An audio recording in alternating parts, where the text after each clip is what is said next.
All right, we are live on YouTube. I just need for the video to connect on my other monitor so that I can grab that link and put it inside of our free business mastermind group so that our members can join us easily and conveniently here on the YouTube live. All right, there's the link. Let me grab it and we're going to put it in the group. Boom, put that in there. Now that's cycling and posting through. Okay, great. Now let me make sure that I can see the YouTube live. And I can. Cool. We can officially get started. All right. Welcome to the Her First Six Figure Morning Show. That is an interactive coaching and training experience as a part of a free business mastermind group to position Black and Brown female online service based entrepreneurs to generate your first six figures by learning how to make the money and create time freedom.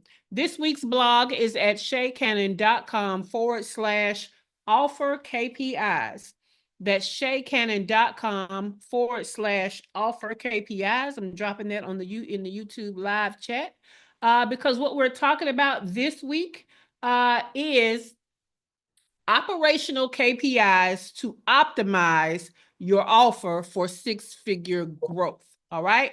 Because what I want you guys to start to understand is there are KPIs in almost every area of your business, and around your offer is no different. Okay. So your offer could be solid, but you got to make sure that it is performing, and you got to understand when things could be better. So that's what those operational KPIs are. They're going to act as your internal diagnostics to keep an eye on things to make sure that everything is going well. All right. So we've been talking about all of the KPIs around your offer. On Monday, part one, we talked about client touch points and how everything that is a touch point around your offer needs an SOP, a standard operating procedure. This is going to be the thing that's going to be the vehicle that makes sure that your offer is serviced the same every time. We can service in excellence every time because we're following the same procedures every time. So go back to Monday's replay if you want to know more about that. I even gave you 10 things around your offer you should be creating SOPs around. Yesterday was part two. We talked about that fulfillment time as associated with your offer. Like, how long is it taking you to do things from the rooter to the tutor? Okay. So we even talked about 10 strategies around reducing that fulfillment time down so that we have more room to have more capacity to make more money. And we're going to talk more about capacity on tomorrow. But today we're going to talk about know your offer's fulfillment costs. Okay. Let me tell you something before I get into this blog. It is easier for product-based businesses to understand their costs, right? Everything is pretty cut and dry. This product costs this much, the shipping is this much, it's this fee, it's that fee, whatever. Like, they are very clear on what it takes as far as the expenses to do business. But a service-based business, we tend to have not really hidden costs, but costs that we don't consider. All right. I just wanted to say that. Let me get to the blog. Okay. Know your offer fulfillment costs. Most solopreneurs are pricing their offers based on what feels fair or competitive, not based on what it actually costs to deliver the service. The cost to fulfill your main offer, KPI, measures the total investment of time, tech, team, and tools required to serve each individual client from start to finish, okay? This number is often ignored because it's not sitting neatly in one single invoice. And some of it is not tangible, like you don't see it. It's hiding in the time spent, answering emails, subscriptions that only serve one client type, or hiding, the kind of help that just kind of pops up when you're already behind. So let's give you an example. You're charging $997 for a signature service package. It might feel like you're making great money until you realize you're spending 10 plus hours per client. You're using 3 paid platforms. You're sending out manual follow-ups, and you're outsourcing part of the service delivery. So suddenly you are keeping less than half of what you're charging and working twice as hard. So if you don't know what it's costing you, you're guessing at pricing, and guessing is expensive. Okay. Now that is the blog, but here on the morning show, we give you more. So I have in my notes today 10 costs that you might not be considering and that is eating at your profit. Okay. But before I go into those, I want to share with you the link to a past blog post. Let me put that link here. And it is at shaycannon.com/cost of service. What that blog post talks about is the true cost of service-based business. And I kind of go in a little more detail about some of the things that we're not considering, but we're about to go into super detail with our strategies. But I did want to give you that link. That link will also be at the top of the today's show notes. Now, let's go into 10 strategies that you're not considering when you're coming up with your pricing. Therefore, your offer may not be as profitable as it should be or could be. All right. So are you considering the cost associated with prep time and planning? Okay, because the behind the scenes effort that you spend getting ready to deliver stuff, that's still billable time. Okay. I want you to think about attorneys, right? When they're getting ready for trial, all that prep they do, all that research they do, they charge for all of that. All of that is billable time that has to be paid by the client. Okay, so we need to start thinking in terms of billable time, because there's a lot of time being spent on stuff that we're not charging for. Okay. Another thing is going to be tech setups for every new client. Okay, tech setups. This can be spending time duplicating folders, setting up access, organizing files, configuring tools, creating client portals, sharing drives, all this kind of stuff. Okay, so every time you get a new client, there could be this back end tech setup that's associated with that. That counts as labor. Right? So these are the types of things, that planning, that prep, and this tech setup, these are the type of things that looks like an administrative fee. So even if you don't end up servicing the client, you still done all of this stuff. Okay? And guess what? All of that stuff is billable. This is where administrative fees come in. Okay, this is where we have to put in our terms and conditions and in our legal documents, our contracts, talk about it in the discovery calls that, hey, if I take you on as a client, okay, and you pay money, which, ignites our client, relationship. There are things that happen before the service happens that are billable. So if you request a refund, you will not get all of your money back. You will get your money back minus the administrative fee. Okay, we encounter this when we are buying service and investing into stuff all the time, but our business isn't set up to recoup us for all this stuff we did ahead of time, and then somebody want to ask for a refund. No, that's an administrative fee, sweetie. So you get a refund minus the administrative fee. So we need to start thinking about these things. So that was number 2, the tech setup.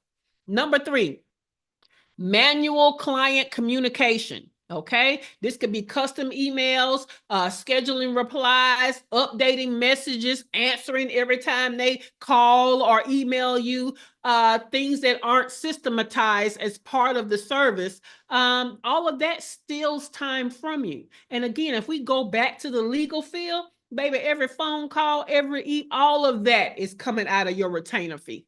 All of that gets charged because that is still your time.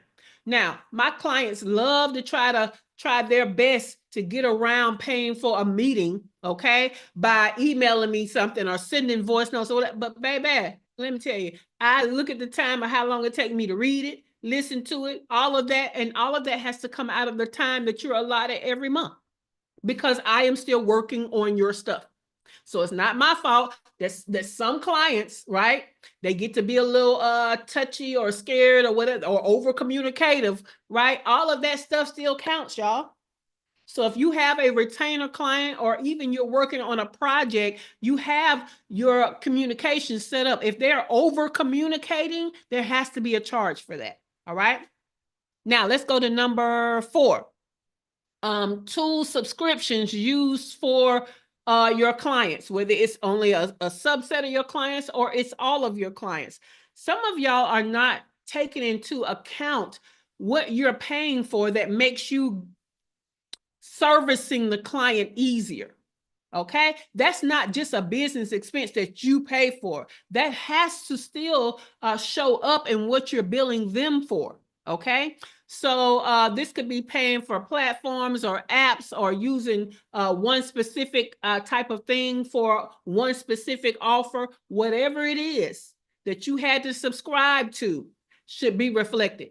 I would love to use Keith as an example. So Keith is a graphic designer, but oftentimes he has to use stock photo for his designs sometimes, right? So he probably has a subscription to a professional stock photo website so that he can have commercial rights to use this stuff. Why? Because you cannot legally just go to Google and use them folks' images. You have to go somewhere where you have commercial rights to use images to make money off of somebody else's creative.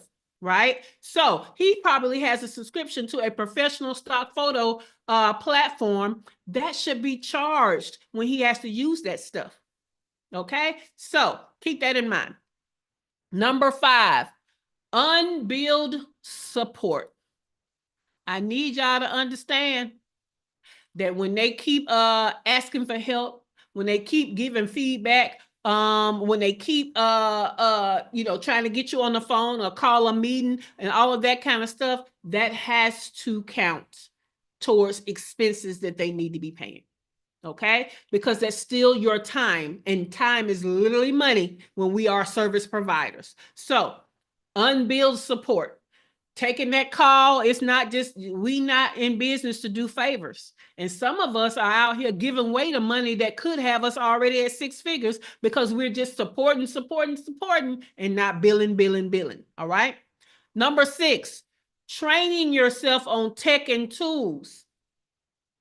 I have clients all the time that tell me, because I have an array of tasks and skill sets, right, that I can do.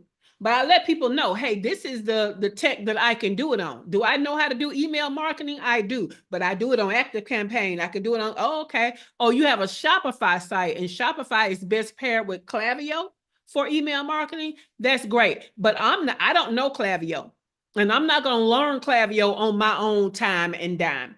So if you want me to learn Klaviyo to do it for you, then you're going to have to pay me to learn Klaviyo. Okay. So when y'all are using these tech and this tool that you don't know, and to service people, you learning it has to be billed, because you may not even use that for anybody else. And even if you use it for everybody else after that, the time it takes to learn it, because this client is requesting it, is that client's bill. Okay, cool beans. Let's go to number 7, customizations and scope creep. Now, scope creep is when people go beyond the scope of work that y'all agreed upon, that you priced out, and that they paid for. Okay, they just keep asking for stuff. Oh yeah, why you in there? Could you do this?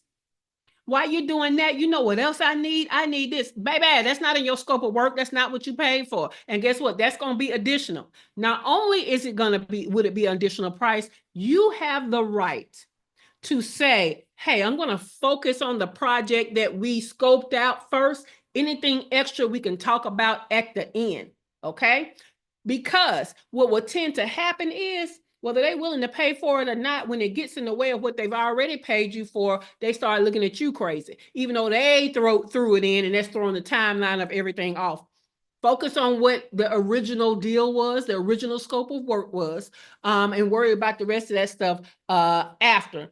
Also, even if they're willing to pay for it, you might not even have the schedule to do it because you have other clients, other projects and things going on, and that could interrupt the timeline of other things that you have going on. So you have the right to tell people no. Or you could tell people, hey, we're going to do that as a separate project, and I'll tell you what the timeline for that will be because we don't have the time to make it a part of this project. All right. Now, let's go to let me read what I also had on there. Saying yes to extras that feel small, but snowball into unpaid hours that should have been boundaries, okay? Number 8, reworks and revisions. Me and Keith kind of talked about this yesterday or the other day. And that is when you give somebody something and they keep asking questions or they keep asking for revisions or they keep giving you more information, all of that takes more and more and more of your time, okay? So doing things twice and thrice or due to unclear expectations or miscommunications, shifting your client needs and all of that, all those reworks and revisions, that's time. So that should be money, okay? There are plenty of people that when you start a project, they had their idea of how it was going to go, right? But as you are in the project, they start to understand things better and they will change the whole project and they're reworking it into almost a new scope of work. Kind of like the last number 7. Right? So you have to watch for that kind of stuff. If this is what we agreed and this is the plan, this is what we're working. Okay? So keep that in mind. Number 9, reviewing client submitted content and materials. Let me tell you how I got gassed so bad one time. Okay? Because I was trying to understand more what they had going on in their business, right? Because they hired me as a fractional chief operating officer. They told me, oh no, I'm already organized. We already have SOPs. We already have this. We already have that. Baby, that thrift store they had in that back end, it took me so much time to figure out what was going on and what was where. And I understood why the team couldn't follow her direction because they never could find stuff, right? So it was crazy. But I sat there and I went through all of that stuff and then I had to reorganize it. And I hadn't even started actually working in the contract yet. When I added up my time spent looking through client submitted content and materials, do you know that was upwards of about $10,000 if I had charged by the hour for that?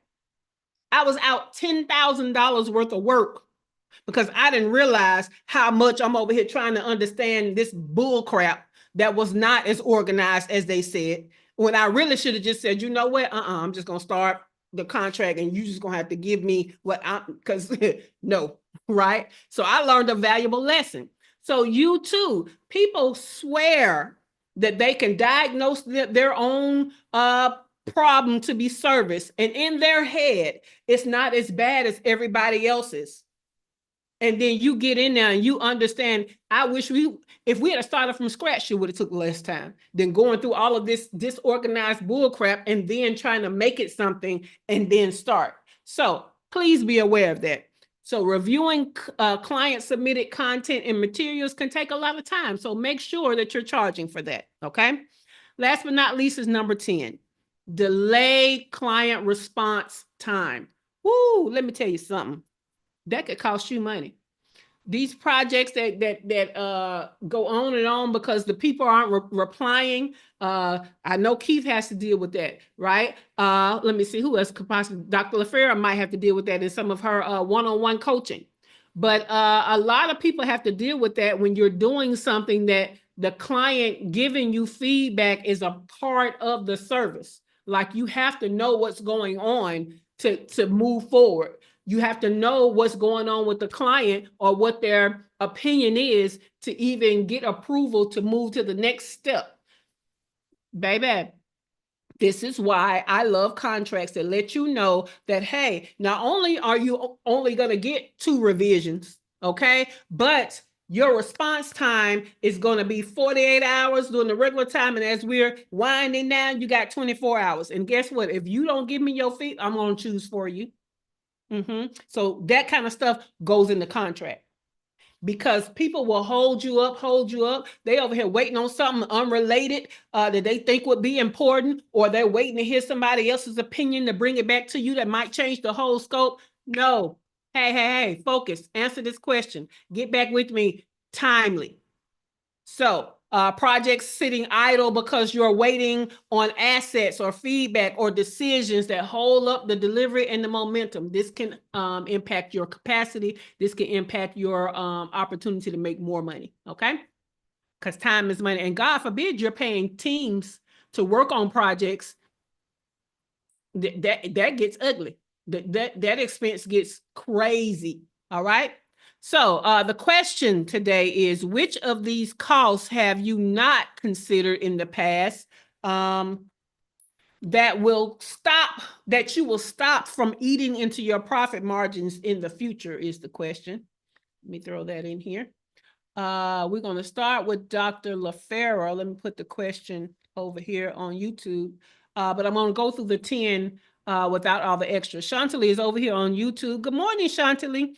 She said, if I have to learn, it has to be billed is good. I love that. Yes, ma'am. If you have to learn something specifically for a project, that becomes a part of that project's expense. All right, let's go back through the 10 strategies of what you need to be considering when it comes to hitting costs that you need to be adding into your pricing. All right. Number 1, prep and planning time. Number 2, tech setups for each individual new client. Number 3, manual communication. Number 4, tool subscriptions used for your clients. Number 5, unbilled support. Number 6, training yourself on tech and tools. Number 7, customization and scope creep. Number 8, rework and revisions. Number 9, reviewing client submitted content or materials. Number 10, delayed client response time. All right. So let's start with Dr. LaFera. Which of these costs have you not considered in the past that you will stop from eating into your profit margins in the future? Probably number 7, customization and scope creep. I like what you said about not letting people take you off track, and Yes. and then not getting what they actually signed up for done when they wanted it because you got distracted. Most definitely. Okay, that was good. Dr. Tachi, are you available? I'm free. All righty. Well, Dr. Tachi, which of these costs have you not considered in the past that you will stop from eating into the profit margins in the future?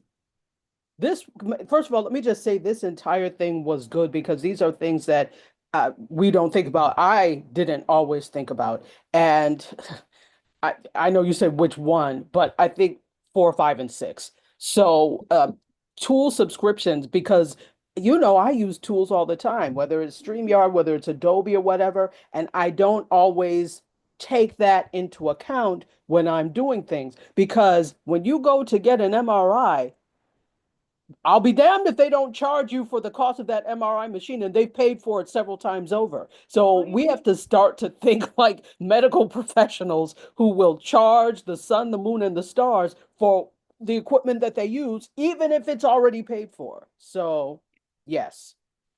Definitely. So you said 4, 5, and 6. So that was 4 tool subscriptions, then unbilled support, and then training yourself on tech and tools. Yes, taking the trainings and all of that. Yeah, people need to pay for my PhD still. How about that? Yes. Yeah. Especially when they come up with new stuff. Because let me tell you how I can tell I'm getting older, right? Because when we were younger and we were around like grandparents or whatever, we would see the resistance to new tech and to new stuff, right? I have entered that age where I'm still a techie, but I only want to learn what I want to learn. If you come with some shit I don't want to learn, I'm definitely charging you for that because I don't even want to learn that. I don't want to deal with that. So the answer might even be no. You might not even be able to pay me to do it. You might have to hire somebody else that uses it. But I could feel the resistance to new stuff these days that I just be looking at people like, nope, I'm not doing that. Nope. All right, let's go to Dr. Latoya. Which of these costs have you not considered in the past that you will stop from eating into your profit margins in the future? I think the one that applies is the unbilled time. So I was thinking, like, when people do one-on-one coaching, they buy a block of hours, right? So it's like 6 hours that they can use in 3 months. But I do not take away when they're texting me or sending emails. Like right now, I'm only deducting the time that we're on the call. But all of those little text messages and emails, that adds up to their time as well. And so I need to consider that. Yeah, I even have in my contract that, you know, when you send me emails or we talk on the phone, the lowest increment that will be charged is 15 minutes, period. Like we're starting at 15 minutes. I'm not going to try to figure out, was that 2 minutes? Was that 5 minutes? Well, no, we're going to start at 15-minute increments because that's cut it out. You know what I'm saying? And I think that's where I was like, how am I going to be keeping track of, you know, these little things? But I think that that's making a baseline so that they know that there's the baseline. I think that that's it. Thank you. Yeah. So between that baseline and me kind of glancing at the time, you know, I can kind of keep track and I kind of write it down. But like Keith was talking about yesterday, the real way you really should be doing it is Toggle or some type of timekeeper where you can just start it. When you see the email, you can just turn it on. And then as you're reading it and responding back or, you know, looking over here to see how to answer it, whatever that timer is going, is the best way. But for me, because I be jumping from stuff to stuff, I'm kind of ADD with this thing. Those timers don't work best for me. It works best for me to kind of make a mental note and write a time down of when I start and when I stop. Dr. Toy said, you know, I ain't doing that. That's why I'm giving you another way. But I gotta tell everybody else too, right? I'm gonna tell you, that was my Achilles heel when I was a paralegal. That's why I started negotiating out of my hiring contracts that I had to keep my time. I didn't want to. So yeah. Keith said, Shay, I was just talking to a friend about this the other day on all of this. This is confirmation and on time. Number 4. And number 4 is 2 subscriptions that you use for a few clients. Cool beans. Thank you for that. Let's go to Dr. Ayana. Dr. Ayana, which of these costs have you not considered in the past that you will stop from eating into your profit margins in the future? Very, very good morning to everyone. I think number 1, 6, and 7 do it for me. And I can't say that I have not really considered it because as the issues arise, I get annoyed, vexed, angry, and be ready to fight people. So I just need to activate systems to stop some of this madness that goes on. These organizations that I partner with, and you know, they want me to do extra stuff that's not in the contract. Oh, by the way, Dr. Miller, X, Y, and Z, or can you just review these files for me and give me a feedback on X? No, ma'am, no, I'm not. And meanwhile, you know, you all are flourishing in abundance, and I'm sinking into poverty. So all that unbilled support, or actually, that feeds into unbilled support, number 5. However, I was referring to 6, 7, and number 1. So creeping, you know, beyond the scope of what we agreed to, and you know, pulling me to the side at workshops and conferences, wanting a whole hour worth of diagnostic discussion. No more of that. So yeah. No. Yeah. And what you can do too is see, we know what people tend to do that eats into our profit. So what you do is you start having conversations ahead of time, right? Like even in the proposal phase, you can say, hey, if you want to be able to talk to me an hour after each workshop or whatever, then it's this price, you know, or you can buy a la carte consulting hours for whatever. But when you put all that stuff up front, then when they do it, then you just take them right back to the, hey, okay, so would you like an hour of consultation that I'm going to send you a separate invoice for? Is that what you're saying that you need? Oh, no. I just wanted to, oh, okay. Right, because I heard you wanted an extra consultation. That's what I heard. Hey, that's what that is. So yeah. Thank you. Dr. Tati said, not sinking into poverty like the poverty sunk in place. Yep, that's what she said. That's sinking into an abyss. Yeah, people will work the shit out of you and not give you nothing, baby. Every time. Listen, I want y'all to know how mad I was at myself when I realized how many hours I spent looking through that thrift store of shit and realize. This lady gonna kill me. I'm laughing, ma'am. Just saying. The thrift store. And guess what I did? Even though I didn't charge her for that, I put it on her invoice and zeroed it out. I needed her to know, hey, lady, you know what I'm saying? Because we'll never do this no more. Quit sending me shit. That's a no. Nope. But yes, so yeah, this us service-based businesses, especially if we tend to be compassionate, serving from the heart or whatever, boy, we be just bankrupting ourselves. Okay, let's go over here back to YouTube. So Chantilly said, learning new things and the extras that pop up. Kimberly dropped off from the studio, but she's over here on YouTube and she said, tech and tools for me. Also, I tend to support, but there's no reciprocity. I think I heard you say something about that before I got disconnected. Yeah, and reciprocity in this case is money. It ain't no I support you, you support me. It's all the support that you want, you need to be paying for because this is a service, all right? Cool beans. Dr. Tachi, you got your hand up. I do. So let me lower it. It's really easy and cut and dry when you have products. This is the price. You either pay it or you don't. And I know it differs by field, but what are some ways, or what is a way that you can become, or one can become more like a product-based business in terms of charging for services? Because sometimes it's difficult because there's so many across the board situations, etc. So how do you become more product-like? First of all, you have to change your mindset. So that's why we talked about the 10 things that y'all are probably not charging for, right? But you have to change your mindset and understand that what you're selling is your intellect. So anytime you're using that intellect or your time to do something, there needs to be a charge associated with it. So what has after that $10,000 mistake, now I went back to my legal roots and I think of everything as billable. Right? So in the legal field, what happens when a client comes in, they are assigned a client number, right? Everything that is done for that client is charged to that number.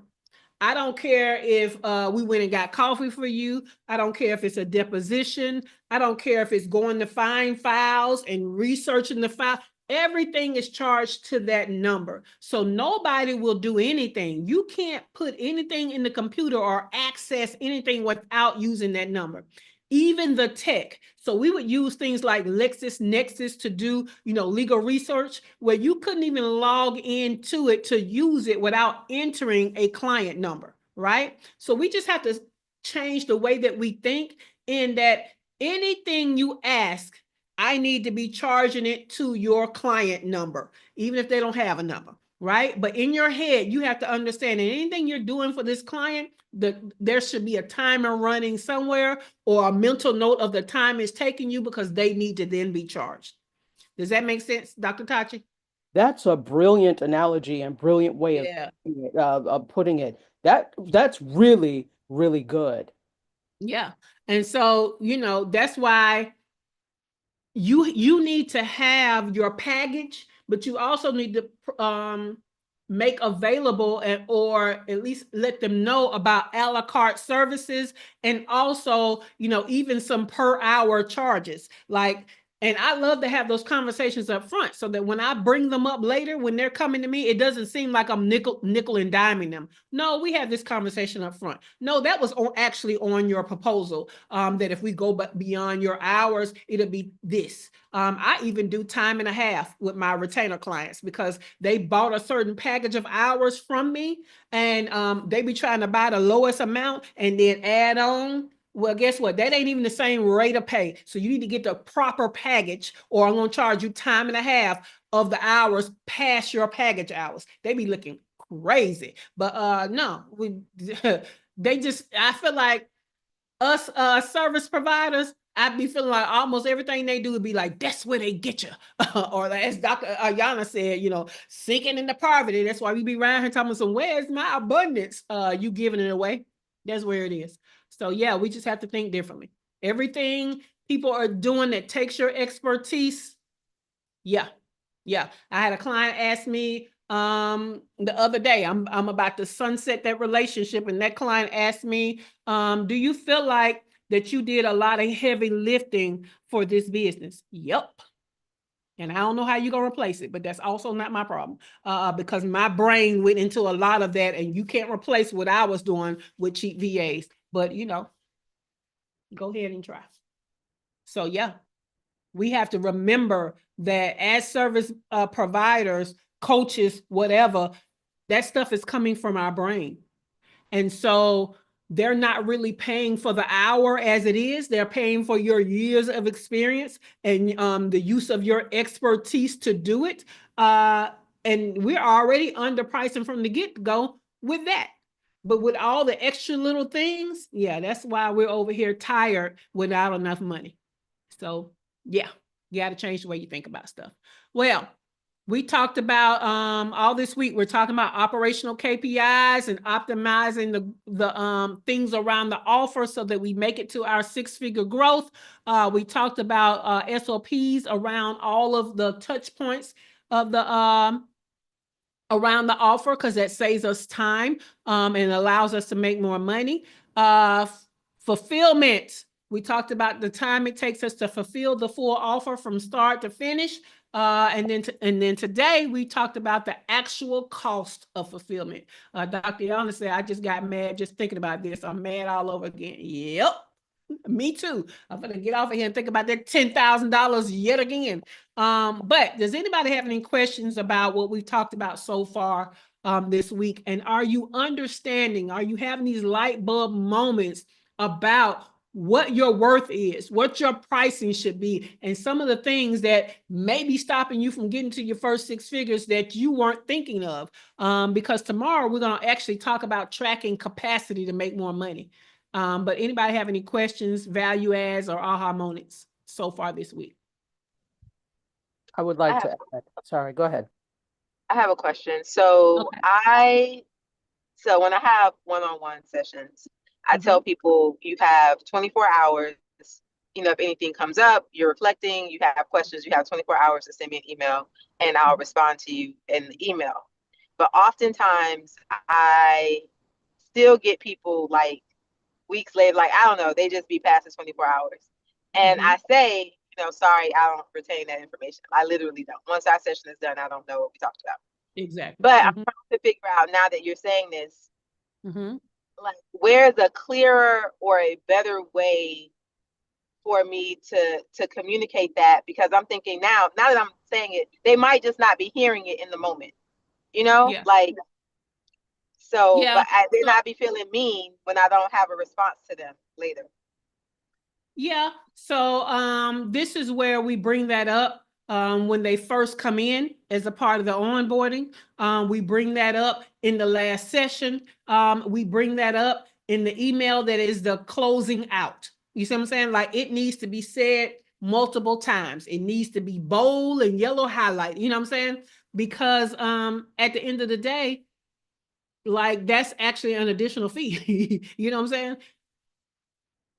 But the way you're saying it is, you know, I don't even remember what the hell we talked about if you keep talking to me about that.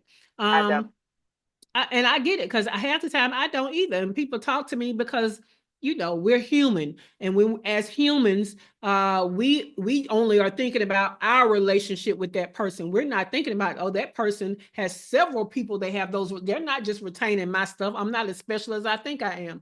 Ooh, that almost made me throw up. But yeah.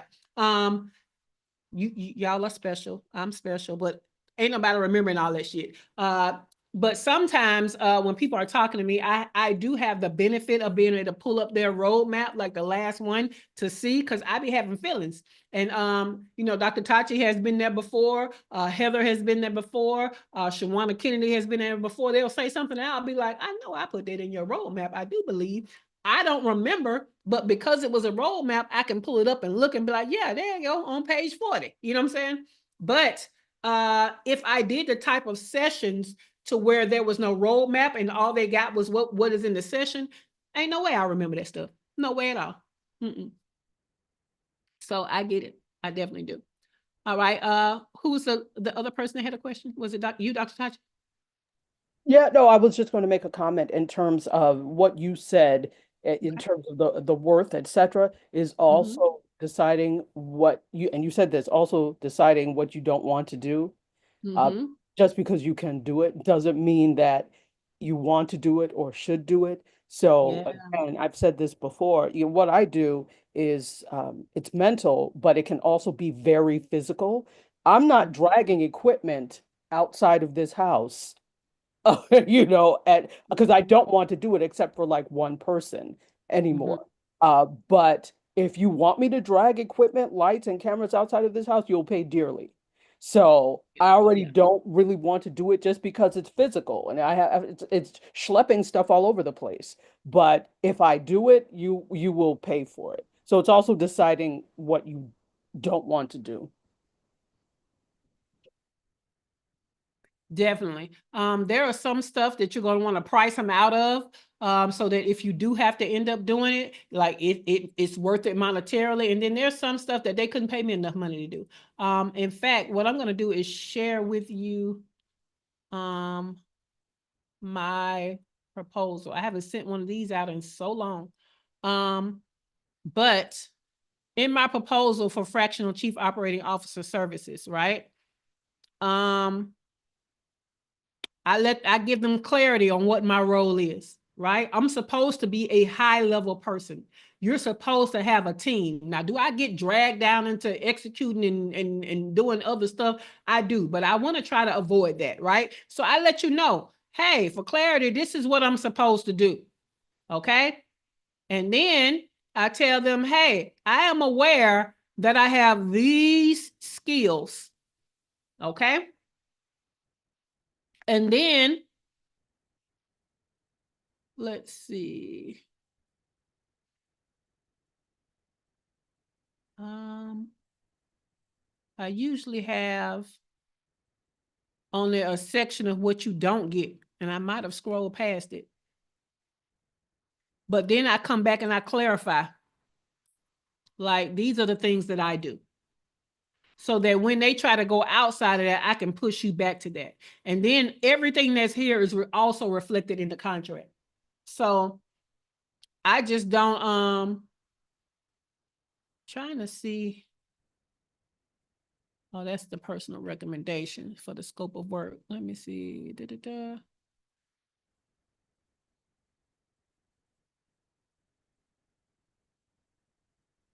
This might not be the most up-to-date version of it because there's a section that lets you know what I don't do. And it's crazy because I know that I am one person. And if I'm using up all of my marketing juices and all of my creative juices for other people's businesses, and that's not what I do as a service, when it comes to my own business, I've kind of depleted my creativity in marketing and all of that stuff for my own business. And so I don't like to come up with marketing strategy for your business. I am not a CMO. That's not who I am.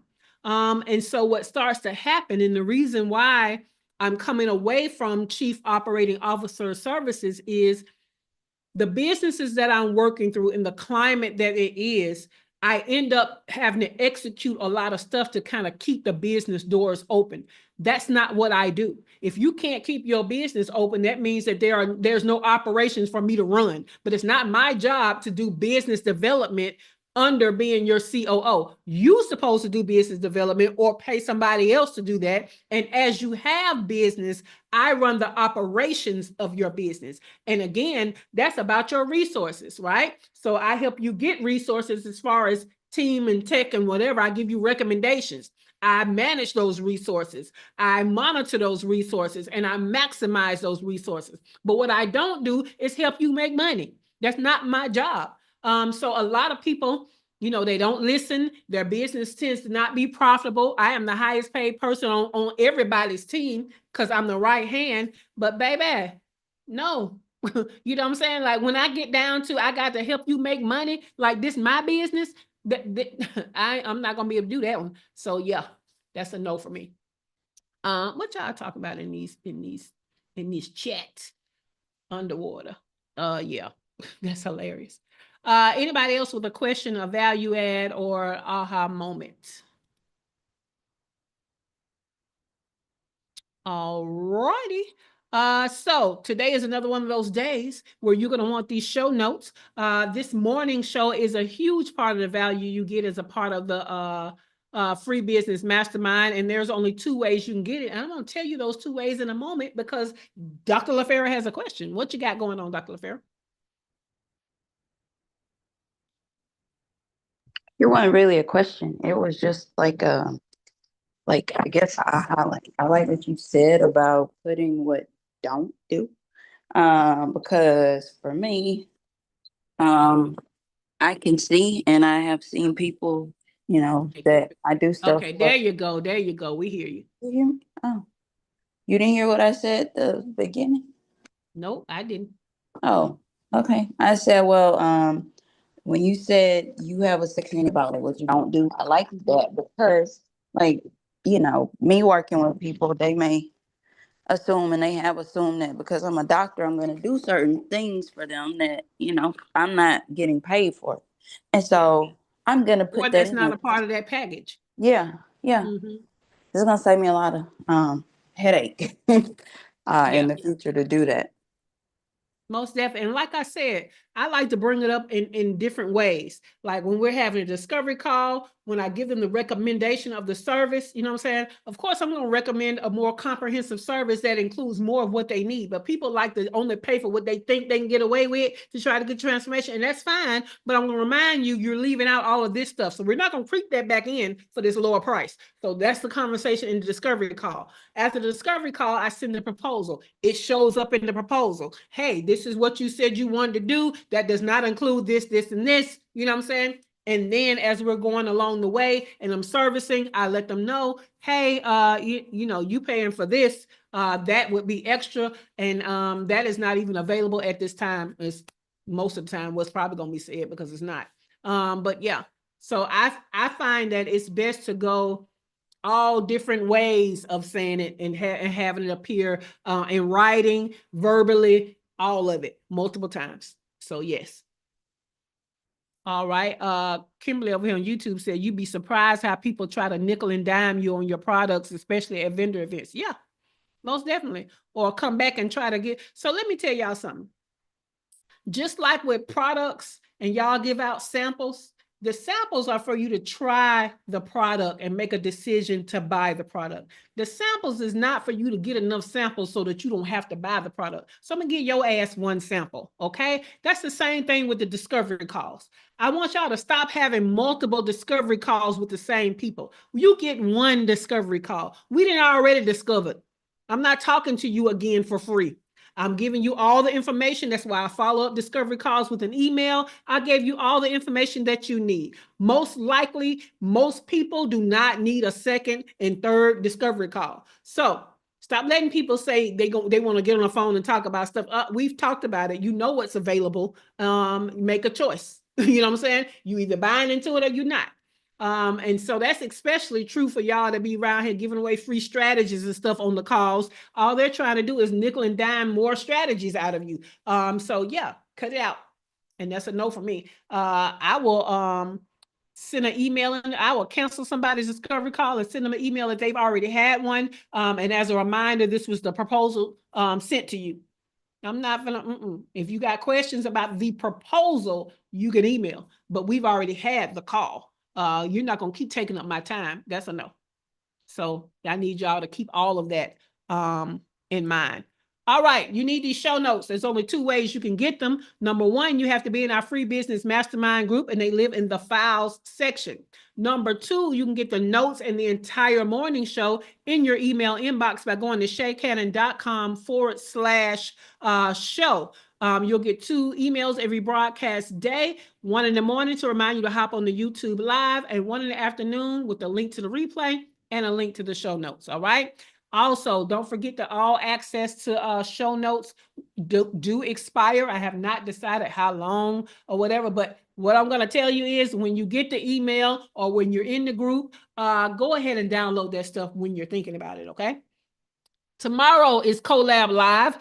Bring what you need as a collaboration and what you're going to give in return to make it a win-win. This is going to be a live stream in the group. So you need to show up at 12 p.m. noon Eastern time tomorrow and come with your collaboration package so that I can help you facilitate to find a partner. On Friday is a Get Shit Work Done session for the paid membership. It is usually them only, but 2 Fridays out of the month, we allow the free membership to come in on the last half of that day and get shit done with us. So that is happening on Friday. The calendar for both the free group and for the paid group, all of your calendar stuff is up. So in the free group, it's pinned to the featured section, or you can go into the events section. All of the information is there. For our paid Momentum membership, your dashboard has been updated and your Google Calendar has been updated. So you got everything that you need, all right? Cool beans. If you want to find out more about me, your host, Shay Cannon, and about this highly valuable free business mastermind group, go in the description below for the link and more details, all right? Today was another great show with great value. So give us a thumbs up and like our episode. Make sure that you're subscribed to the channel and understand this is one video out of a 4-video series. So check out the other videos, all right? So tomorrow is our last broadcast day, but we're closing the studio in 5, 4, 3, 2, 1. We'll see you back here tomorrow to end our week in this video series. Have a great day.